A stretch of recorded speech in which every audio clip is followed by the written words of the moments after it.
We are part of the universe, and the grass and the tree and everything else too. A blade of grass is universe itself. Human body is a universe itself too. A grain of sand is a universe of itself. In anatomic space wise, if you look deep down, we're not much different at all. 99% of us are empty space. Even a solid desk is not as solid as you think. So what is in between these hollow space? Beyond the atoms and the fibers and the tissues, it's actually energy moving through everything, every tree, every grass, even the looks like no life desk and the air.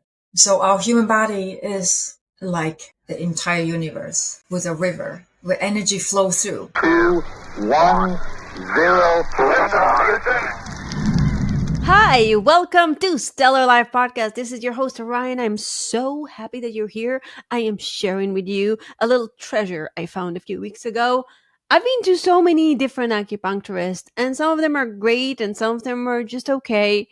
This one is a unique gem. She is so phenomenal. Wait till you listen to the show. She is just a very unique and precious woman and a real expert when it comes to Chinese medicine and acupuncture and cupping and all those very, very healing modalities. Dr. Dongfeng Zhou is an acupuncture physician and a diplomat of Oriental medicine. She finished her Bachelor of Health Science and Master of Oriental Medicine and graduated her doctoral degree in acupuncture and Oriental medicine with high honors.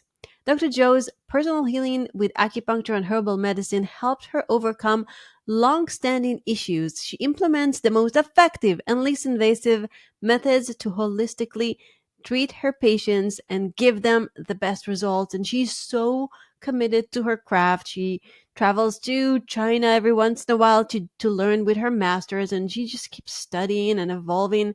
Super mega dedicated to her work and healing people, and also to living congruently with who she is, with her Zen Buddhist values and her message. Just a lovely, generous spirit, and very inspiring. And in this episode, we talked about growing up in a remote village and having a water buffalo as a pet, being congruent and aligned with who you are and walk your talk. What is acupuncture according to Western and Eastern perspective? Zen Buddhist principles for life, the process of healing, what does it take to heal, and how to improve your lifestyle and have the best life ever. Now, my sweet listener, if you are enjoying the show, I would be so grateful if you go and review the show. I went and I checked the reviews. I haven't gotten new reviews in the last 2 years, and I don't understand why, because the show is doing pretty well. So I really need your help. I want to spread this to more people. I want to help more people with this knowledge. I want all this hard work to help, spread it to a lot of people. And we need reviews for this to happen. And we need the algorithm to pick up your review and then move the show a little higher. So please help me with my mission to spread this light and review our show and subscribe and share it with your friends. I would highly appreciate it. And I'm also very grateful that you're listening and that you are enjoying the show. So now we're going to take a deep dive into Oriental medicine with the one and only Dr. Zhou. And now, without further ado, on to the show. Hi, Dr. Zhou, and welcome to Stellar Life Podcast. It's awesome to have you here on the podcast. Thank you for being here. Thank you, Orion, for inviting me. It's my honor to be here. Yes. So I met you about, I don't know, a little over a month ago. I was looking for a good acupuncturist. I was actually doing my research. I went to a few places, and then I found your place, and I was like, and I found you, and I was like, oh, this is amazing. She is amazing. You are a true healer, and I love how traditional and congruent you are in your practice. And I'm just saying You are such a blessing in my life. So I invited you on the show because I want to share you with the world because you're amazing. Before we begin, can you share one of your favorite childhood memories? Yes, thank you so much again for inviting me here. I believe that everything happened for a reason. I'm here just connect with everybody who around me in the air or around me in this premise. My favorite child memory, so funny, when the rainy season started in South Florida. All my memory go back to my village is these bare feet in the mud, in the puddle, and the earthworm crawled out of the earth because they need to breathe, and the Gemini's of little beans under the beanstalk starting again. That's my memory about how things naturally evolve. My other memory including just follow around my mom, regardless she's in a fire stove cooking or she's bare feet in the garden farming, or take my water buffalo out for a feeding ride, feeding in the creek, let him chill down, cool off. Wait. You had a water buffalo? Yeah, with and he's our family member. He did all the heavy work, plowed in the soil, tilting the land, and carry heavy stock because we don't have any modern transportation. So that's my best memories in So where was that? we're in southern of China, southeast. If you imagine Taiwan's here and mainland China is far away here, we kind of just cross the Taiwan Gorge into Mhm. mountains. We are the mountain people. So my best memory always involved with the summer, the hot summer with bare feet, mud in the puddle, and Jim like all the plants, and we're planting rice, and we have a water buffalo rolling in the creek, and my mom's cooking. We use firewood still today, as if it's 20 years ago or 30 years ago, to cook. And at the dusk, the smoke of cooking fire go up the chimney above our tile roof and into the mountains. And far away from me, I can see something's cooking. We always hurry home, known as good food waiting. Those are the memory always like Oh, never fade, never go away. such a beautiful childhood. I love that. So from that remote place in the mountains with, having your mom cooking and you guys are working hard in the fields, how did you discover acupuncture and Chinese medicine? It's always with us, believe it or not. We don't have a pharmacy or hospital nearby. The closest town center, healthcare center is about 5 miles hike. We have no transportation, so if you're sick, your father had to carry on the back. So modern medicine is not that available when I grow up. All we have is wherever available in the village, on the roadside, by the rice paddy on the mountain, underneath the bamboo bush. That's where we have all the herbs, remedy for sickness. So we grew up like that. And also very naturally because my mom, she is a herbalist. She is a midwife. She take care of all the pregnant ladies pre and postpartum. I give them it help them give birth and give them guidance for nutrition. And that's how I learned everything from the basic. And actually whatever we eat in our village is very much according to the rule or principle of natural diet and seasoning diet. And so we eat whatever available and incorporate into the cooking. So now we talk about herb and cooking. That's amazing.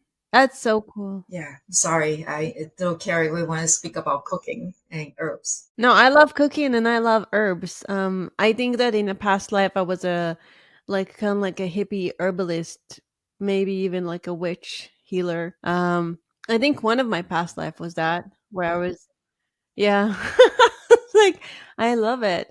But I don't do it. I'm like my herbal capacity is boils down to having a couple of books about herbalism and sometimes, sometimes gardening, not a lot, very, very sporadically. But you like, so what was the process of going into studying, actual studying that? And what was the process of moving from this remote, very pure place to Florida?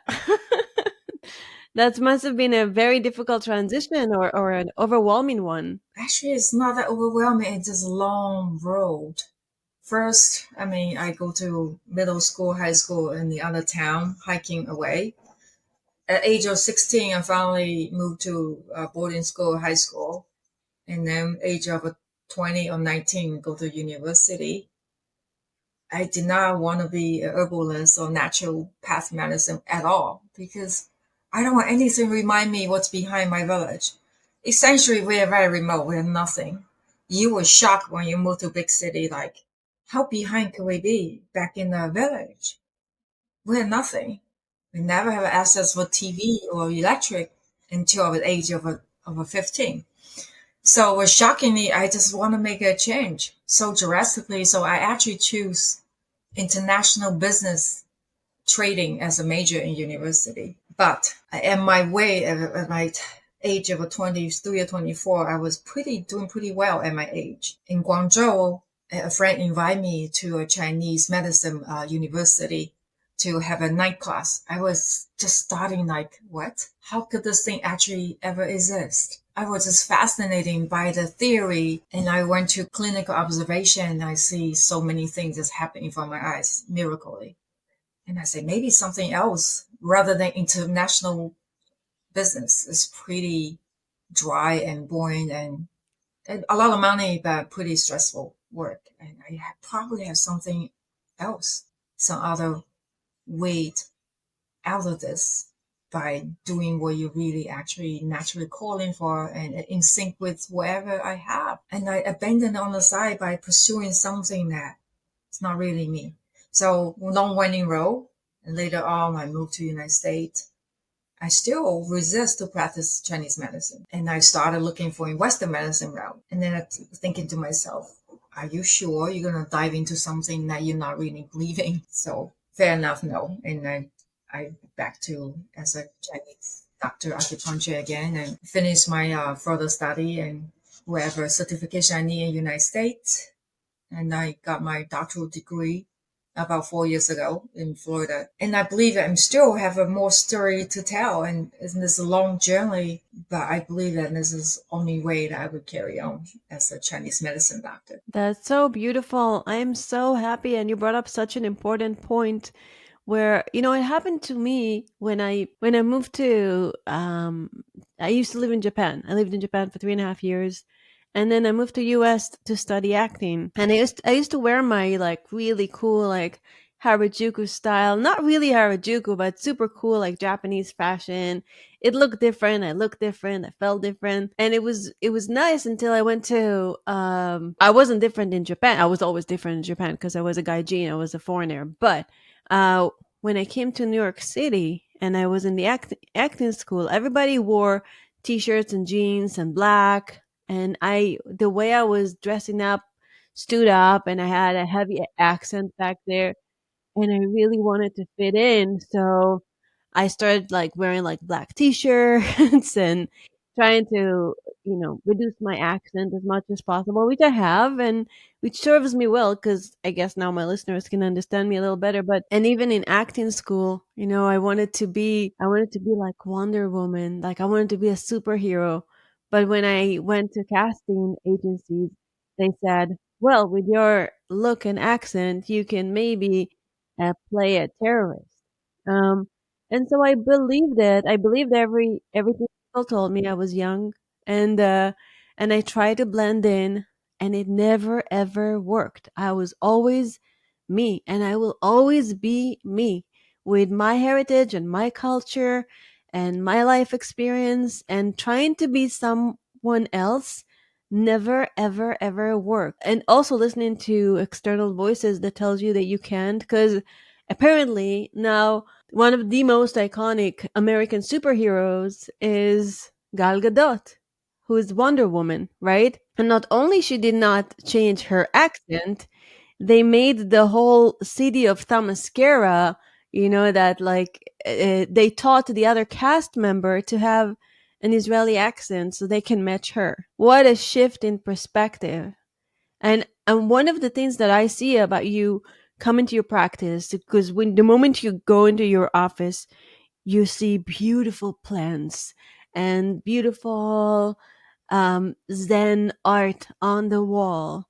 And you have this room that I really love. It's the nature room. And I took photos, so it's going to be in the show notes if anybody wants to check it out. Go to the stellarlifepodcast.com. It's all going to be in the show notes for this episode. And you have like different rooms. One is the lotus room, one is the harmony room, one is the nature room. Nature room is my favorite. And you got this little, I don't know, like fountain thing. And it's so calming. It's so beautiful. And it's such a lovely reflection of you. And I really appreciate you coming to yourself and not being like, oh, poor me from the little village with no electricity. Because I think at the end of the day, everybody in the Western world, after they get their fame and fortune, they all going back to that. The people that really have joy and happiness, they go back to the little things, that cooking with the family, connecting to earth, connecting to spiritual values. This is the real deal. Everything else is external BS. It is about connecting to who you really are. And I think also for me, for example, I'm so fascinated by the way you grew up and the fact that you had a water buffalo. Like, what? This is what? That's so cool. And I think one of your gifts as a healer is because you grew up that way with such a, beautiful mother and beautiful family, and with that connection to animals and the earth. You had nothing to block you around that. So just want to share that. I really appreciate your insights. Life is all about coming home. On the surface, you look at it in the tombstone, always one dot to the other and a straight line to it. What's the story behind those two dots and a straight line? It's a snap of time. It's really non-significant at all. Everybody's life in this universe is really just a grain of sand, but you make your own story along the one line. You make your mark. But at the end of the day, we always return home anyway, one dot to the other or reverse. It really doesn't matter. I actually watched a show before about Ram Dass before he passed away, a very spiritual guy. The episode called Coming Home. It means a come to true sense of who you are. So who we are really is not determined by what you do. It's become like who you really believe and deep down within you. So my sister was joking with me the other day when I went home a few months ago. He said, do you notice that you just like our mother? You just become our mom. You just exactly like her. You look like her. You walk like her. You talk like her. You do things like her. I say, okay, I guess that's a honor and thank you, because I would love to become like her. Although she never even went to elementary school, she does not know how to write or read. She's this amazing mother of 8. She's nourishing everybody around her, within her, in the entire village. She take care of everybody around her, and she's selfless, give her whole life. Even now, even today, she's still doing the same at age of 81. She still filled up everybody's car with her fresh produce Wow. whenever everybody go visit her. So coming home, it's a natural calling. It's who I really are. Really, I really was, and no hesitate. Just go with what my heart tell me to, rather than driven by what the normal society would tell me to do. And so I opened this office.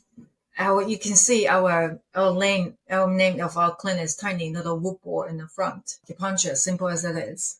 In the office, you see when you walk in, you see the fountain, the plants.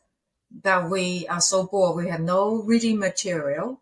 We have no TV on the wall show you the current medicine or what you should get diagnosis with. We have no, this front desk have a glass door open and close and show the strict boundary between the healthcare provider and the patients. We have no door blocking you from going to the back. You're more than free to check out wherever in the premise. It's all open and connectedness. It's the place everybody should feel ease. They should feel who they are. The moment they walk in, they already feel they are not sick. They're actually a well-being. This is well visit. It's not a sick visit. They already feel probably 50% better just by sitting in front of the fountain. Become just who they really want to be, who they really are. Yeah, I can say that every time I come into the office, there's my body goes into a thank God I'm here. This is awesome. Life's so stressful. I'm so happy. Like you treat me and you're so kind. You take the time to talk to me and then you treat me so well. And I am literally flying high. I need to like sit down near the front desk for a couple of minutes just to ground myself because I'm so beautifully relaxed, which is the opposite of my everyday life. Like, so I'm like, oh, what a gift, so nice. And you are in a way like you have the same generosity of your mom because you bring your own produce from your garden to your clients. Every time you have abundance, you just share that, and you make kombucha and you offer that to your clients. And every time I come there, you're like, hey, do you want herbal tea? I'm like, that's amazing. And also the people that work for you, I don't know the other lady. I know Jessica is so sweet. It's just you created such a really a place for healing, not a place for sick people, and that's a great distinction. I really appreciate that. So a place you can breathe, you can relax, you can forget about outside world. It's ideal. We're trying to mimic in the nature. There's nothing else need to be done more in that moment. We always remind our patient, if you on your phone or you still have something to take care of, and gently put it by the door. You do not need to carry it with you. In this room, you can just totally be who you are. It's a lot more easier too when people like they really trying to do comply. So in a treatment room, things just magically happen. Yeah, sometimes people need permission to stop, right? And you give them that permission. Yes. Oh, so I wanted to ask you about, for people who haven't tried acupuncture before, and I've done a lot of acupuncture sessions before, and some of them were great, some of them were awesome, some of them were just like, eh. Like it's good, but I know that there is something else for me. Um, so can you share a little bit about acupuncture and the practice and how to find the right person for you? So when I look for acupuncturist myself, right, I get treatment often. I really looking at the quality of who they are first. The skill is probably equally as who they really are. Do they believe in what they practice? Are they sincere about what they coaching? Are they doing the thing that they actually tell me to do? Are they practice what they believe Mm. as well? They have to be very aligned in their life. So when I pick that person and you feel the energy exchange. For example, if I want to do a weight loss program, I will not go to the acupuncturist who not eating well themselves, who obviously need to have a weight loss program themselves. So it's totally contraindicate with what they believe. Besides that, the skill set is really important too. And they will have to not only and talk about the needling skill, it's a communication skill. It's how willing they how willingness they have to communicate, to do above and beyond to get to know the patient, to be part of their to get to know why they're in your room. People call you first. They really want to know whether you can help them. That's number one. It's not because they call you trying to find out how much you charge. They really want to know how you can help them. So communication is really, really important. I always honest with them. I say, I'm not sure. I'm not promised. But how about let's try this? You do this part, I do this part, and see how things go. And they really appreciate that. They're my sincerity. If you go to an acupuncturist, they don't explain to you the courses of a treatment and what your expectation, and they're really confused. I don't think it's a good sign. or the opposite way, and they promise you, I'll cure you in 4 visits. I don't think that's a good sign either, because there's no such thing in 4 visits you get cured. To me, the best scenario would be I work as hard and give my best shot, and the patient comply with another 50% and follow through when they're not in a treatment room. And magic just happen very, very quickly, a lot more quickly than you would think. Yes. Oh, I love that you brought up that point. Um, Also, I think this is right. A good advice for Western doctors as well. Even though Western doctors don't have the time because of the way the system is, uh, some people go to doctors' offices and it always like, oh, they put the doctors on a pedestal, and they're even like are afraid to speak their minds because, oh, if I speak my mind, they might not heal me well, or like some kind of not great subconscious belief. But this is also a great advice to finding a allopathic practitioner or anybody, massage therapist, anybody that is supposed to aid in your healing needs to be aligned with you. They're not above you, they're not below you. You guys are co creating the healing together. And there is something about you and how sweet you are to people that I think help people really, like I really opened up to you. Like it's so you really are creating a safe space for healing. And the container is important. It's not the medicine, it's not the herbs. It's, I mean, it is, but it's not only that. The container, the environment, the human connection, the eye connection, the soul connection, and having somebody that will believe in you is the most important thing. So what is acupuncture and why does it work? Oh my God, this is the question for all time, right? I always get asked, how does acupuncture work? What is acupuncture? It's a very complicated answer, but let me be as brief as possible. So we a bit again connection, right? The key words about connection. It's gonna leading through the entire explanation. We are part of the universe, okay? And the grass and the tree and everything else too. A blade of grass is universe itself.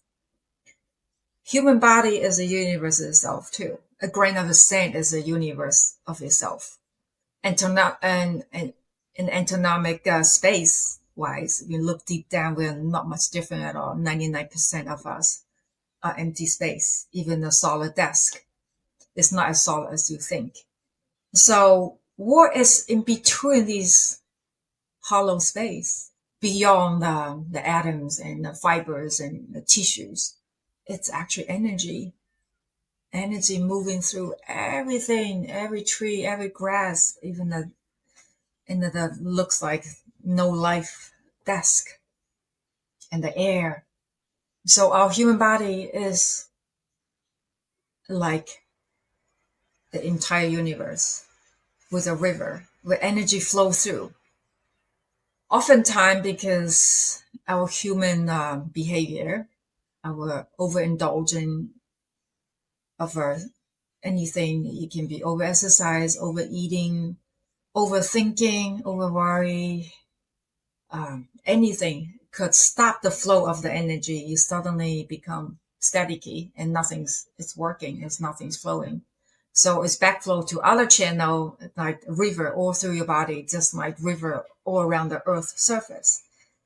One area get blocked, and the other area get flooded, and the other area get drowned, the other area have no life.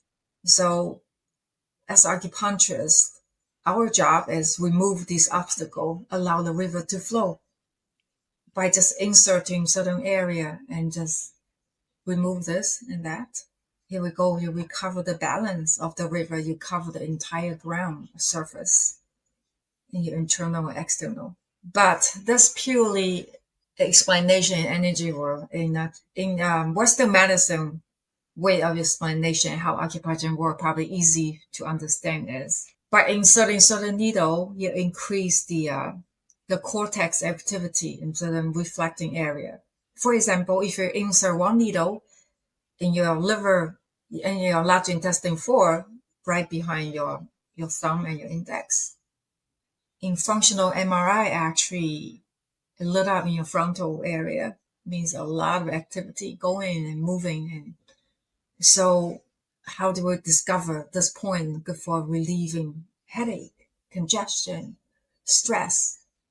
It's all because the moment you insert a needle, you activate the parasympathetic nerve system, and your cortisol level naturally drop. Now endorphin is released abundantly, serotonin is released amazingly, and all the anti-inflammatory factor is sent into the target tissue by inserting certain points in your body. Whole system is connected. It's not because your headache, we put needle here. Oftentimes we don't treat headache here. We treat headache on your feet, on your hand. So for Western medicine, they don't do that, right? They have a head doctor, and they have an ENT, and they have a hand doctor, and they have a podiatrist. In Chinese, we don't. We rarely treat your headache on your head. We rarely treat your sinuses right on your forehead. We see things as a whole, all connected. Everything is interconnected within you, without you, the entire environment. How you eat, where your food come from. How does the local food affecting your body than the food from? So the connectedness is often always being forget by the Western medicine. They give you certain medicine, just address one thing, but they forget about how the other organ going to react and function. Chinese medicine, you have to really think through, like, if you fix this, does it affecting other? Or you might fixing the other organ, then indirectly you will fix in the other organ system as well. It's all balance. We never really go in to treat one issue only. Even if one issue, always correlated many other factors behind. We had to make dots, a map, and also a 3D kind of image of what happened in the moment of patient's life, rather than just go in there, poking one dot and cut it open and fix it and stitch it up. Never work. We have to have all the dots connected and mold it and shape it into 3D print. Now we know we have a whole picture. We start going in and undo this, relieve this, tonify this, give this the boost, give this the list, give this little outlet to go. Now everything's just back to the natural flow. So you told me a story about your mom being 60, climbing a tree, falling off of the tree, and breaking her back, basically. Can you share a little bit about that story and how you helped heal her? Yeah, it was heartbreaking about 22 years ago. I was still in college. My mom broke her back. We had to pick fruit from like probably 1-story tall tree. She stepped on the rotten Wow. branch and she fell off at the age of 62. And we have no hospital near, so we sent her to the town center.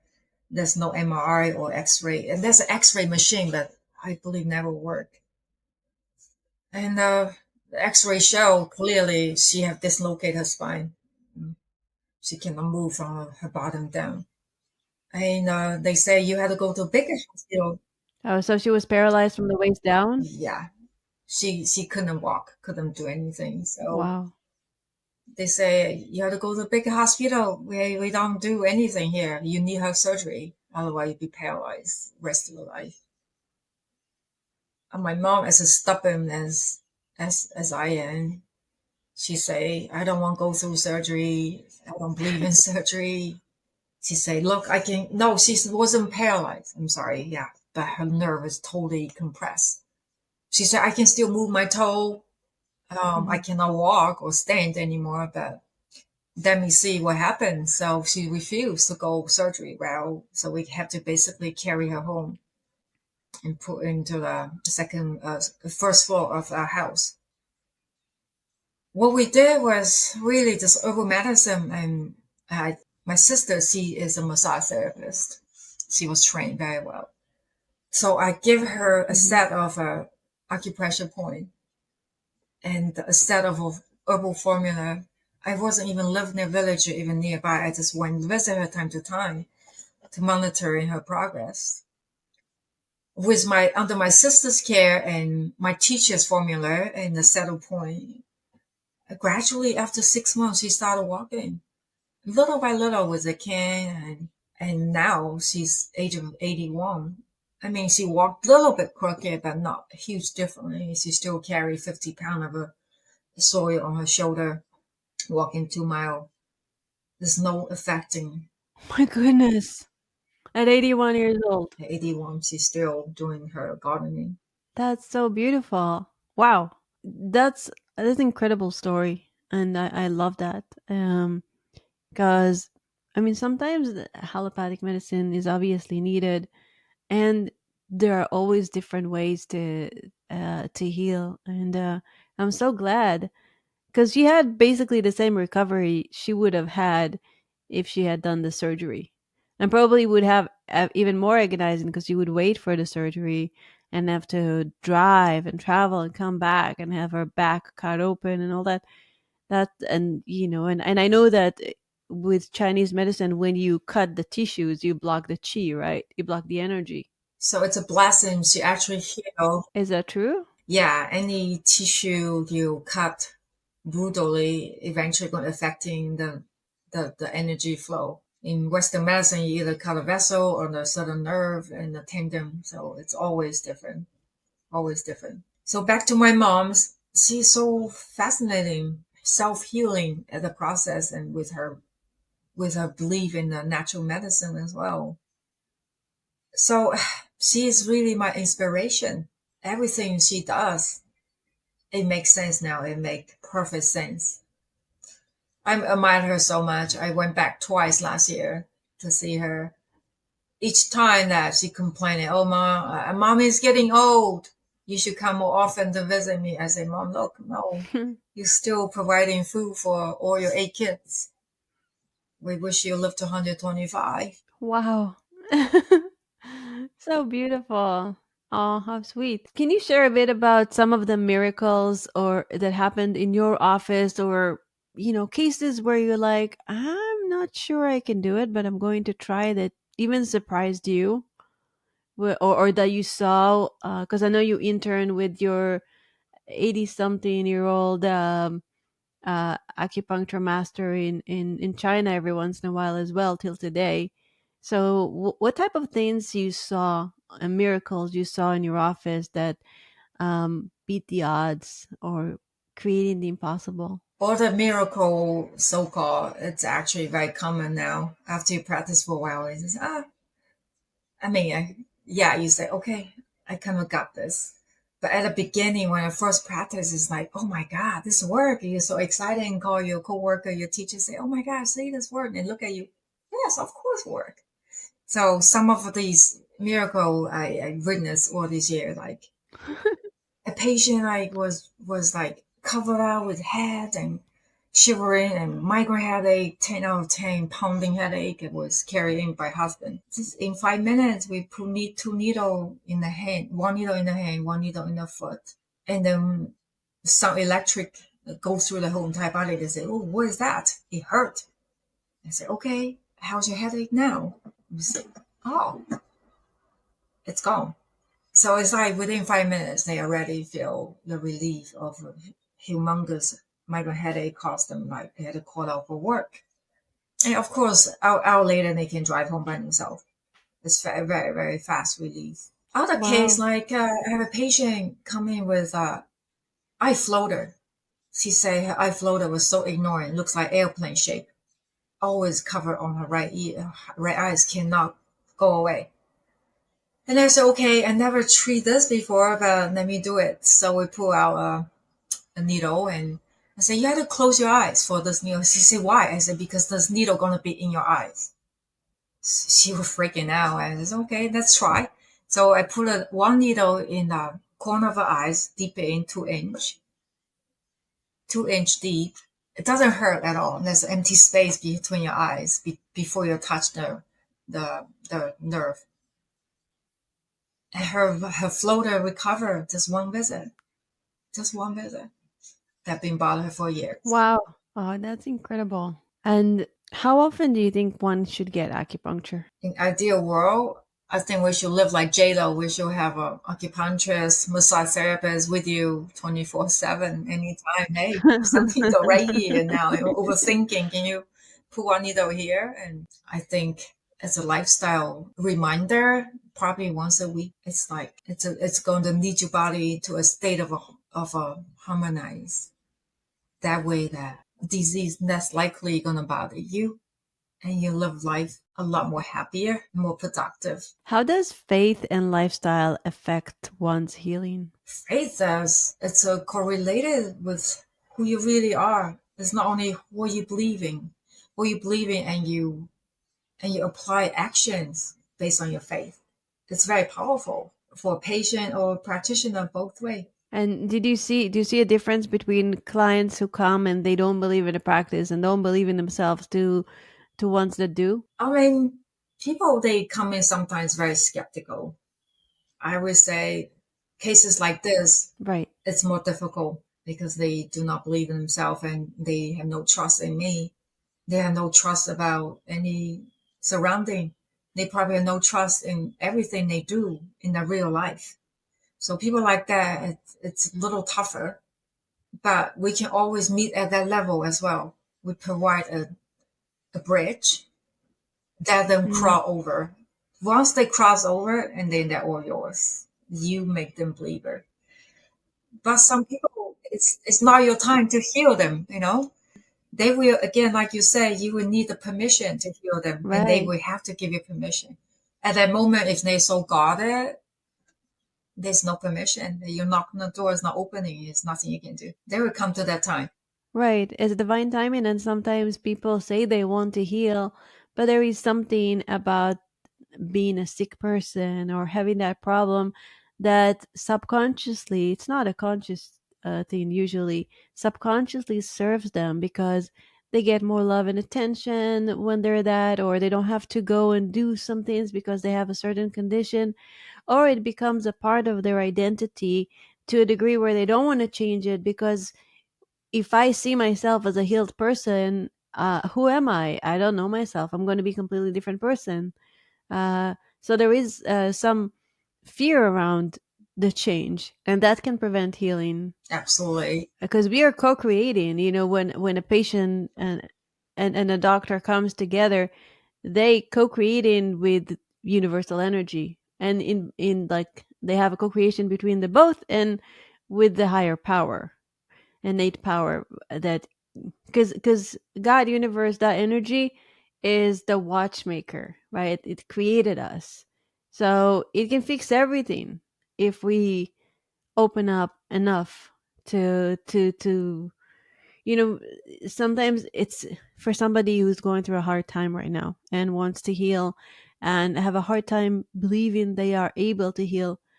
Go and find success stories. Go and find people that have done the impossible and tell yourself, I'm going to be a part of that small group of people that own their healing, and I'm going to be the one who's going to heal.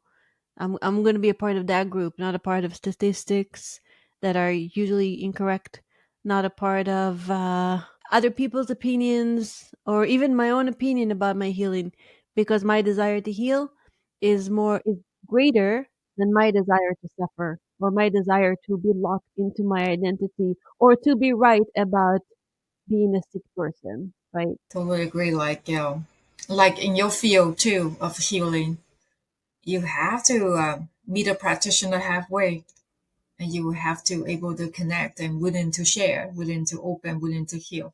Yes, absolutely. Yeah, so are we really willing to heal? And healing can be healing not only on a physical level, but healing limiting beliefs, healing the way we see ourselves. Because sometimes see ourselves through a distorted mirror. Um, just healing the way we see the world, healing our relationships. There's so much healing to be done, and it's available if we just have this. I just heard this definition of miracle as focused intention. When you have focused intention, about something, it's going to be a miracle. You're going to create a miracle. Because that's how we work with the matrix, with focus intention, right? Totally agree. And that's how you create miracles. So you're a Buddhist. What are some important Buddhist principles that you live by that serves you, or do you have any mental rituals that you do to elevate yourself, to ground yourself, and to live your best life ever? Yes, I do live in as much as I can as a Buddhist principle. As the Dalai Lama always said, number one principle I think all humans should adopt is do no harm. Means do no harm to yourself, to everybody around you, everything, life or um, anything, animated or any animal. That's number one. If you feel like you're not going to be beneficial, then do no harm. If it comes from that perspective, everything I think it'd be a lot more easier. Um, the other the other principle I follow is the rule of a Tao rather than Buddhism. Tao and Buddhism are slightly different, but they all follow the nature. Tao, Dao, means the way, the truth, the path of the universe. To follow the way and the truth of the universe, you have to observe and respect the nature. Everything we do, we're just trying to mimic in the power of the nature, including daily life and work. And if anything against nature is not going to work. So that's the second thing that I truly believe. Other thing is, above all of that, be kind, be nice, be generous. Because whoever we see on the road is your true reflection. Buddhists always say you only meeting yourself along the road. If you don't like something in other Mm. person, well, ask Wow. yourself what trigger you. Maybe you have that in you too. So self-reflection by being nice, being kind, because you know we're all connected, or everything go back to one higher power, one creator, whoever that is. We treating everybody else kindness means you treat yourself kindness. So all the three law of principle, I think should be rest of my life. I trying to adapt and trying to exercise and practice every day above anything else.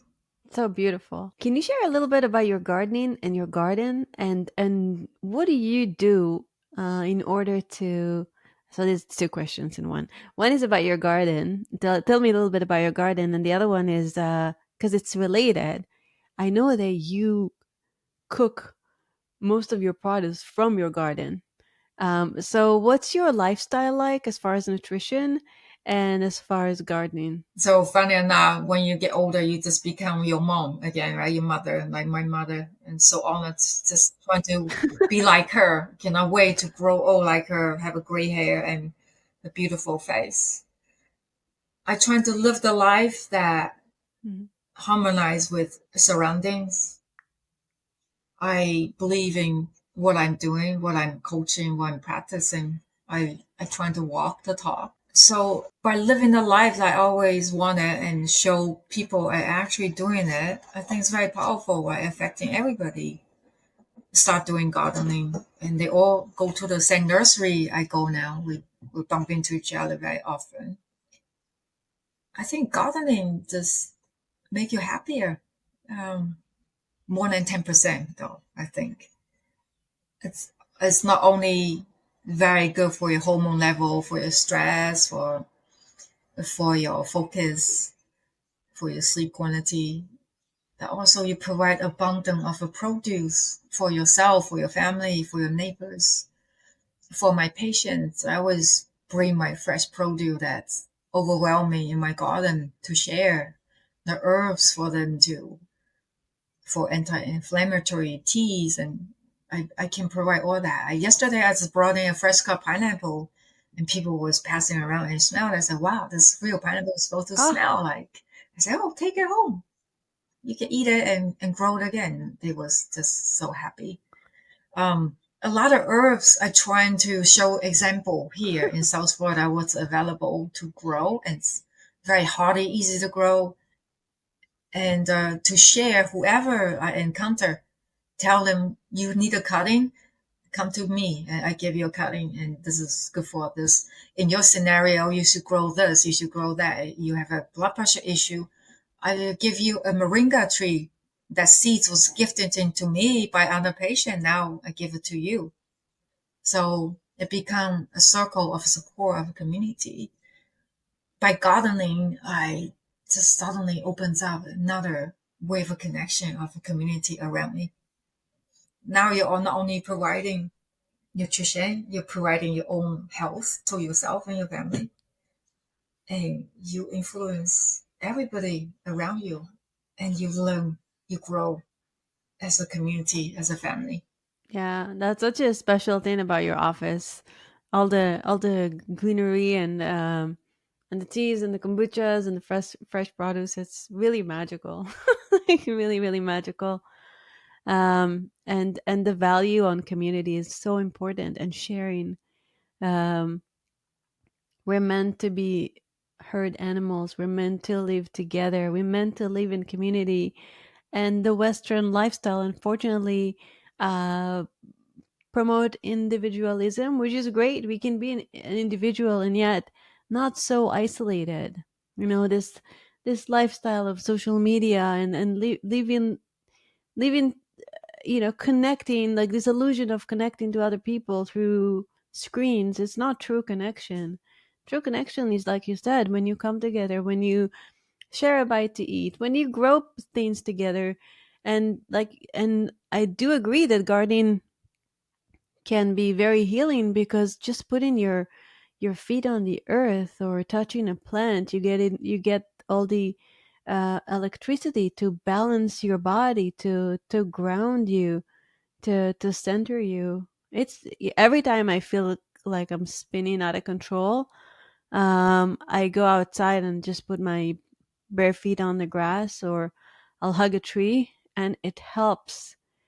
And all of a sudden, it's I'm going from my crazy monkey mind into just being here in the present moment. Just take a deep breath, breathe, put your feet on the ground. Everything's okay. We create so much stories in our mind. Sometimes we're so locked in the future or attached to the past that we forget to live. And when you do practices like this, like putting your feet on the ground, gardening, I like watching animals. Like I have a lot of animals in my backyard, from like a feral cat that we feed to a bird that keeps chasing it all the time and attacking it, to uh, different kinds of ducks and water birds and frogs and toads and squirrels, and just so beautiful to just sit outside and be in nature and forget about all those. It's almost like disconnecting from a negative illusion of the collective mind that we sometimes engage in. It's amazing that Um, picture you that's you very showed me the powerful. other day about your the lake in your backyard. It's truly that. Yeah, I'm very, very blessed to have that. Thanks. It's really great. And then Yes. just ask yourself, when you watch the duck or watch the clouds passing by, at that moment, do you think about anything negative? Do you think in the last fight with the husband or your coworker? No, because everything is just pure attention in that moment. You live in the moment of now. The moment of now means there's no troubles, there's no problem can enter. You truly just one with surroundings. There's no space for negativity. So gardening, it's 100%. It's a meditation in action when you both bare feet in the soil, when your hand are touching the plants or the grass or the ground. There's no negative space. And when I tell my boyfriend, I'll be out there for a half hour, and he look at me and say, yeah, right. I know you'll be gone for a whole day. So, because he know when I put my farmer's hat on, Got any food? Now for a whole 5 hours until dinner time and come home to cook. I'm just gonna take my time for 5 minutes. Bye, see ya. I need to, you know what? This is so important because you cannot be this phenomenal, exceptional practitioner that you are and show up for your clients on this super high level if you didn't take those 5 hours outside in nature because you work your ass off and you work so many hours and you are present with every freaking patient and you bring a lot of things to you share a lot of yourself. You give so much. So if you didn't think that, I guess what's the I guess this is a recommendation for other practitioners, like, go outside, take care of yourself, and then you can be like Dr. Joe for your patients. You need those 5 hours, 4 hours to be completely disconnected from everything and be in nature, or do something that you love, or spend great time with your family, and do something that feed your heart and soul and body in order for you to show up on the highest level. I know that me, as a coach and a hypnotherapist, I am constantly working on myself to be better and to be, just like I took breathwork session yesterday, the day before. Like, I do a lot of things to take care of myself because if I can't take care of myself, I won't show up for um, my friends and my family. And it's not even, I have the luxury to come to your office and do acupuncture. This is so important. This is my lifeline. This is being in nature, doing breath work, moving my body. If I don't do that, I disappear under all the pressure, and then the little dark shadowy Orion that can be really mean and aggressive shows up, and it's not good for anyone. So I got to do this to balance and to be there for myself and for the world. And so appreciate that.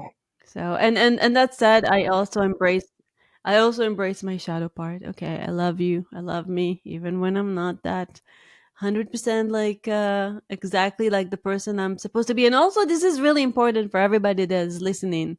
Nobody is perfect. And we all have our shadow parts. Shadow parts meaning the things we don't like about ourselves, the things that we get triggered from, behaviors that we don't like about ourselves. So don't dismiss, like, this is not who I am. This is a part of you. You're everything. You're good and you're bad. You're light and darkness, yin yang, everything. Embrace all of it, because if you don't embrace that shadow part, it's in the way, and you actually cannot shine your light bright, because without a shadow, there is no light.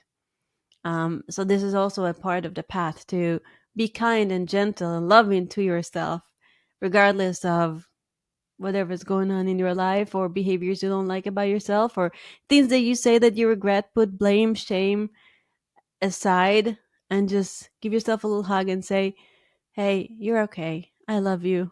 Um, Louise Hay says that when something good happens, you go to the mirror and you say, I love you. And when something bad happens, you go and you look at yourself in the mirror and you say, I love you. I love you no matter what. So just love yourself no matter what. As Dr. DeMartini says, whatever you did or did not do, you are worthy of love. And a part of love is putting your bare foot on the grass and taking whatever healing modality that serves you. I highly recommend acupuncture. It's amazing. And Dr. Joe is phenomenal. So do whatever you want to do to really take care of yourself, because in our busy lives we think that, oh, we're too busy, we don't have the time to meditate or breathe or take, like, I'm too busy for that. Actually, when you take a break, it could be even a whole day. Just take a break, do whatever you need to do, because then you're going to be 10 times more productive, and you're going to do everything that you do in a more efficient way, and a way that is healthier for you. So, Dr. Zhou, what are your 3 top tips to living a stellar life? Oh my God, I think you already summarized all of them, didn't you? You grasp all the true elements of living a healthy life is first, embracement, I don't remember what I said. embracement, What was it? embracement, whoever you are, darkness and brightness, it's all within us. It's not oppositional, it's not black and white, it's always constantly moving, interchanging, nourishment. So nourish the darkness, and that's a brightness within. You see the yin and yang symbol, right? If you have that picture. At the darkest spot and heaviest. And it's also the logo of your office. I love that. Yes, that's the yin and yang logo in your office. Um, so always see a brightness in the darkest spot. Something is germinizing, is changing, is moving. So that's Buddhism said that nothing is permanent. So do not hold on to whatever you think is that you cannot shake it off, or something that you devastatingly dislike. And that's not gonna last either. Love or hate or positive, negative. It's okay. It's all part of us. So embracement for who you are. It's number one, and number two, of course, trying to generate as much positivity as you can by grounding, by breath work, by gardening, by meditating. And then the other one, of course, in a practical level, is trying to adapt the lifestyle according to the nature. You rest, you exercise, and you work the rhythm for nature. Do not overindulge in, don't go to bed like 2 o'clock in the morning, and do not indulge in food that's not supposed to be in a human body. And of course, trying to eat local right there in your backyard if you can. Just smaller little planter for herbs could change your life for your whole family. And that's the beginning of living with harmony with the universe, within, without, with beyond your human body. That's amazing. Yes, little herbs, little changes, baby steps. It's like when you're when you heat. I never done like golfing, but I heard that metaphor from Tony Robbins that when you hit a golf ball, even when you move a millimeter, it will change the trajectory of where it's gonna fall far, far away in the future. So if you start with little changes like that, those little insignificant things that may look insignificant can change your whole life. Just baby step, one thing at a time, one more thing at a time. I started because of you. I'm drinking now, instead of first thing I drink is coffee or hot chocolate, I'm drinking water with lime. And I've been doing it. It's now 6 limes later. I count my limes. So 6 days that I've been doing it. It feels awesome. It's just a little change, and it makes my morning better. So thank you for that. Appreciate that. So where can people find you and attend your practice, or go? What's your website? What's your social media? We are located in Plantation, Florida, and very easy to access. Our website is JhouWellness.net. Zhou is ZHOU, like my last name, JhouWellness.net. We also have an Instagram page. It's called Chinese.acupuncture. Chinese.acupuncture. We often share a lot of inspiration, short stories, and real cases. You can follow me in the treatment room and put some needle in patient and share some seasonal cooking recipe and all that stuff. And hope to see you soon. Dr. Zhou, this was amazing. As always, every interaction I have with you is phenomenal. Thank you for being here. Thank you for taking the time to share your wisdom with us. And thank you, everybody, for listening. Remember to embrace the whole of you. Generate as much positivity as you can through gardening, breathwork, meditating, whatever makes you feel amazing. adapt your lifestyle according to nature, and have a stellar life. This is Orion. Till next time.